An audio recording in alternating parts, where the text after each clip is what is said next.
आङो दायो बेबायदिनो खयला मेला बाजाराव दंफैयो। बेयाव बेबायदिनो 16 नं निसिमा ब्लक इउपिपिएल अफिस साखाथियाव बेबायदिनो गोबांथार बिटिआरनि सिमना बारायनायफोरखौ लानानै गोबांथार मानसिफोरा बम फुथायनो नागिरगासिनो दङ। नोंथांमोना नायफालांबाय थाबानो जाबाय।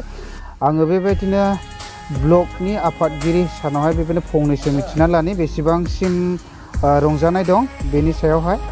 सिगां जोङो 16 नं निसिमा ब्लकनि जानानै आंनि अननाय गोजोननाय आरो गोदान बोसोरनि शुभेच्छा नोंथांमोननो जासिहरनाय थाबाय। दिनै जों बे समावहाय निसिमा ब्लकनि गासैबो इउपिपिएलनि वार्कार्सफोर, ब्लक लिडार्सफोर, डिस्ट्रिक्टनि मेम्बार्सफोर, लोगोसे उइमेन, इउथ आरो प्राइमारि बिसिडिसि आरो बे ओनसोलनि इन्टेलेक्सुयेलफोर जानानै जों बेहाय ज' जादों। थांखियानो जाहैबाय जोंनि बिटिआरनि 3.1 नि दफा बायदि जोङो सिमा बारायनायनि सोमोन्दै जोङो पेपारे खागजे मिडियायै जों नुनो मोनबाय। दिनै जों बेवहाय बहुद खुसिजों जों ज' जादों। मानो होनना बुङोब्ला दिनै जोङो बिटिआरनि मोनसे सुक्ति बायदि 2020 सनाव जानुवारि मासावहाय मोनसे बिटिआर एकर्ड जोंना सुक्ति जानानै थांदोंमोन। बे सुक्ति बायदिनो दिनै 3.1 नि क्लज बायदि दफा बायदिनो जोङो मोनसे गेदेरथार दफाखौ जों मोननो हाबाय। बिनि थाखायनो जोङो रंजानायजों जों बेवहाय ज' जादों, रंजादों, साहा लोंलायदों आरो जोंनि गोबां बेवहाय ब्लक लेभेलनि, डिस्ट्रिक्ट लेभेलनि, प्राइमारिनि, बिसिडिसिनि माखासे इन्टेलेक्सुयेलफोरजों ज' जानानै बेवहाय जोङो बमा गावफुनाय जादों आरो।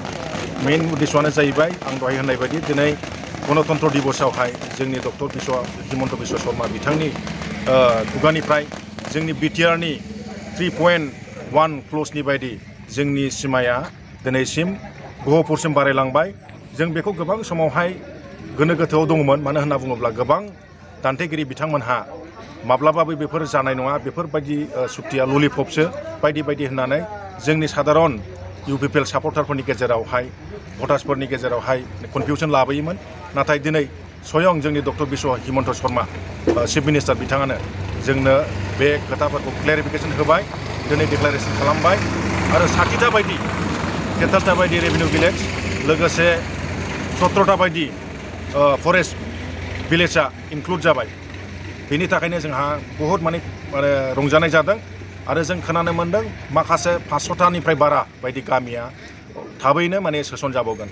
बेनि थाखायनो जोंनि बे दिनै बिटिआर ओनसोलावहाय दाब दाब जायगाफ्राव, दाब दाब ब्लक, डिस्ट्रिक्ट लेभेल बेफ्रावहाय माने गोबां रंजानायजों मोसादों, बमा गावफ्रुदों, रेलि खालामदों। जोंबो मोनसे जारिमिनारि दिन हिसाबै दिनै बे दिनखौ माने जोङो मिथिसार होनो थाखाय जोंनि निसिमा ओनसोलाव, जोंनि निसिमा ब्लक बे अफिस लांगोनायावनो जोङो ज' जानानै बे रंजानाय हाबाफारिखौ खालामदों।